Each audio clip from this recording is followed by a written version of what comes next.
What's up, everybody? Welcome back to Big T's Reviews and Reactions. I am finally back with another reaction video.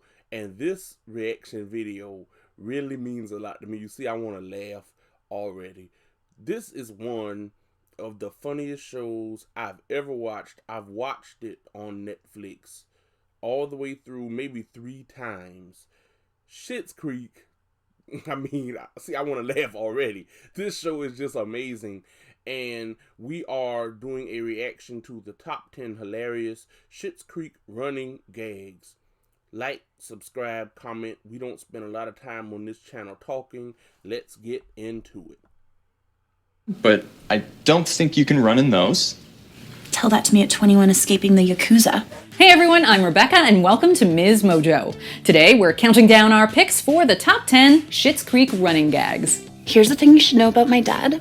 Sweetest little guy, gives the worst gifts. You do realize the baby is crying? I do, yes. Do you like this sweater? Jared Leto gave it to me and I've always been on the fence about it. For this list, we're looking at recurring jokes from Schitts Creek we could never get tired of. Did you catch all these running jokes? Let us know in the comments. All right, let's get into it. Number 10, extremely relevant fake books. You're just totally okay to sit here all day by yourself. That's why I took the job. Here's something to look out for on your next rewatch, if you haven't noticed it yet. All the books the characters of Schitts Creek read are completely fake, and usually have some kind of connection to that character's story in the episode. Well, sounds like a creative solution. For example, in an episode where Moira learns the sex of Jocelyn and Roland's baby and immediately forgets it, she can be seen reading a book called A Hint of Amnesia. Don't worry, I've propelled it to the back of my brain. On a related note, Stevie must be quite a slow reader, as she's seen on several occasions reading the book Banshees on a Plane. Perhaps it's supposed to relate to Moira's sometimes banshee-like behavior. Does this computer get internet access? It does. Number 9, Johnny Rose gives terrible gifts. Pretty much anyone close to Johnny Rose knows that he is bad at giving gifts. Here's the thing you should know about my dad. Sweetest little guy, gives the worst gifts. It's clear he wants to show appreciation for his loved ones with his gifts, but what he gets them ends up being so terribly misguided it's hilarious. He gave his totally non-athletic son David a basketball court for his bar mitzvah, and gave Stevie a case of makeup she had no idea what to do with. Wow. Did you see her face? Oh, God. Look at you. Yeah, use some of that makeup you gave me. All things considered, though, one of Johnny's most well-known bad gifts was the town of Schitts Creek itself, which he got David as a joke for his birthday. You bought a small town in 1991, Johnny. Yes, I bought that as a joke for my son. That joke gift ended up meaning a lot to the Roses, and especially David, who truly fell in love with the town and the people in it. Why would I Photoshop a deed? The joke was owning the town. Stop. That was the joke. Oh my God. Number 8, Twyla Sands' family. I have some good news and some bad news. Oh, is the bad news that there is no good news? My aunt used to play this game with me a lot. The family of everyone's favorite Café Tropical waitress is as big as it is eccentric, which we learn as Twyla drops random bits of information about her truly bizarre relatives. Her aunt reportedly has a ghost haunting her house, her grandfather gave her a collection of hospital bracelets, and her father has a restraining order from the band Fleetwood Mac. No, my dad always said, when in doubt, say it with a song. He was a roadie with Fleetwood Mac, and that was the last thing Mick Fleetwood said to him before the band hit him with a restraining order. Despite her unconventional and, at times, concerning background, Twyla always seems to be in good spirits, and remains one of the sweetest characters in the series. We have to seriously admire her relentless optimism, because some of her family stories are pretty messed up. They left a dead bird inside. That's kind of like my aunt. She has a ghost in her house that keeps leaving dimes everywhere. Number 7, the Bob Jog. Keeping busy or... I was watching Schitts Creek the other day, and I thought about this. Look how he be just... Hardly working. Bob Curry, the local mechanic of Schitts Creek, is a cheerful, optimistic older gentleman who is clearly beloved by the rest of the town. He does have a few odd quirks, including the unique way he enters a room, which can only be described as the Bob jog.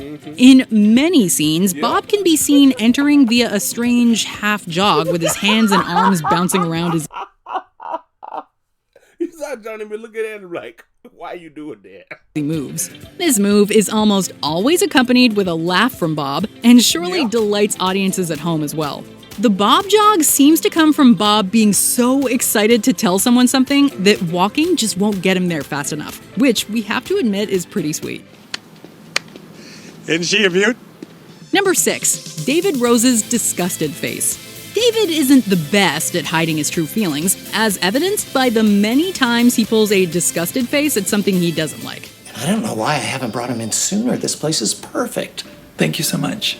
This could be a side effect of leaving a life of luxury and moving to a rural small town where plenty of things seem to offend and shock the Roses. I forgot about that. It's more likely, though, that David has been pulling this face his whole life, having grown up with a family that's totally nuts. You were supposed to be at lunch. Why were you not at lunch? Those around him might enjoy his displeasure or be offended by his grimace, but the audience will surely find his exaggerated expression entertaining no matter what. Ooh, sorry, I gotta take this. What about this, though? Number 5, Alexis Rose's ew. Alexis Rose's emotions are pretty easy to understand. If she's happy, she'll boop your nose. Anything else, and you'll likely get an ew of some sort. This short word became a frequently used catchphrase for Alexis, which for her expresses not only disgust, but also anything from shock to outrage and so much more. Some of her most famous ews are those directed at her brother David, which cracks us up every time. Oh my god, ew, David! Alexis is the reason this word has snuck into the vocabulary of so many fans of the show.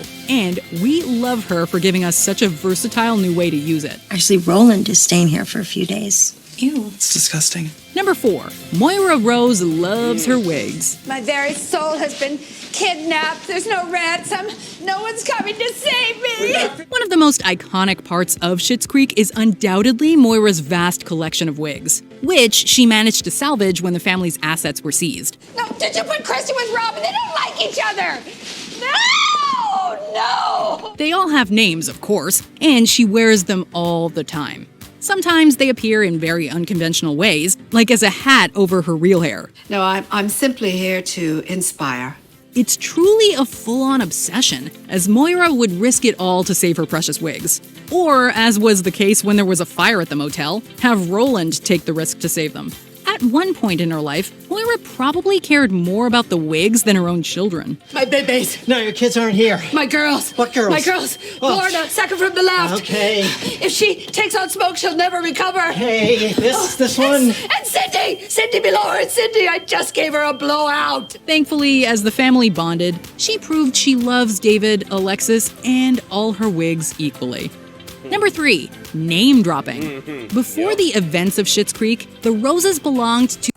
Let's see, Prince Harry, David Leto, Kirsten Dunst, just name drop after name drop. To some of the most elite social circles in the world, and apparently rubbed elbows with some seriously big names. For example, Jared Leto was Alexis's first kiss. I mean, I like it because Jared Leto gave it to you and he was my first kiss, but I don't know if I like it. David went parasailing with Anderson Cooper. And Moira once had a ventriloquist act with Eva Longoria. Eva Longoria and I were supposed to perform our ventriloquist act for the Everybody Knows benefit for juvenile rhinoplasty when she suddenly drops out due to exhaustion. Whether it's a force of habit or an attempt to impress all their new small-town friends, the entire Rose family cannot resist an opportunity to drop an A-list name into every conversation they can. I used to text Zac Efron just like a question mark whenever I wanted a booty call. Poor thing would be like buzzing my apartment before I even pressed send. These interspersed jokes are as funny as they are random, and totally make us want to see a Schitts Creek prequel. I got your back today, girl. Just like Nicole Scherzinger did for me. Number 2, Alexis Rose's crazy travel stories. Like, have you ever had to negotiate in Arabic? It is very difficult. I believe you. I think Alexis was a spy or something. I really do. It was one time where she said, no one, who it was, David or someone says, and no one knew where you were. And she was like, the FBI knew where I was the entire time. and try getting into Kiss Kiss in Tokyo without a lock of human hair. Now, you see, Speaking of backstories, Alexis probably has the most insane out of her entire family. My eyes are brown. I am basically sample size. And one time I escaped from a Thai drug lord's car trunk by bribing him with sex. Her socialite life was filled with exotic travels, wild parties, and some seriously dangerous situations. She encountered Somali pirates, was held hostage by a Saudi prince, saved a friend who was kidnapped by a diamond smuggler, and that's not even half of her insane stories. But I don't think you can run in those. Tell that to me at 21 escaping the Yakuza. One super sweet moment that came out of this running joke was Alexis realizing how much David worried about her while she was on her adventures. Because I was the one at the consulate sending you temporary passports and colored contact lenses whenever you needed them. It's one sweet moment that shows the Roses have truly cared for each other all along, even if it didn't always seem like it. Well, you didn't have to worry about me. Well, I did. Before we continue, be sure to subscribe to our channel and ring the bell to get notified about our latest videos. You have the option to be notified for occasional videos or all of them. If you're on your phone, make sure you go into your settings and switch on notifications. Number 1. Moira Rose's mispronunciations. We should go. Jocelyn has that bebe thing. Moira has an interesting accent that's hard to place. Sort of like an old Hollywood transatlantic accent with some random variations. She also has a unique pronunciation of certain words, like crabapple in her wine commercial. And the dazzling peach crab apple to his Riesling Rioja. Then there's her classic bebe. You do realize the bebe is crying? I do, yes. With names especially, it's a gamble whether Moira will remember someone's name in the first place, and a miracle if she can pronounce it properly. I can't be expected to remember everyone I meet. Catherine O'Hara struck comedy gold with Moira's voice, which is totally ridiculous and hilariously confusing. At the same time, we'd listen to absolutely anything that was narrated by Moira Rose herself. Wouldn't you? Excuse me, but the enchiladas were my mother's recipe. Can any of you do a good Moira impression? No. I cannot, but I'd try anyway. If you can, tag me on Twitter or Instagram at Rebecca Brayton because I need to see them. Or be sure to let us know in the comments what your favorite Schitts Creek running gag is. See ya. Okay, guys, I love Schitts Creek. If you guys have any videos that you want me to react to, if you have anything you want me to review, do it.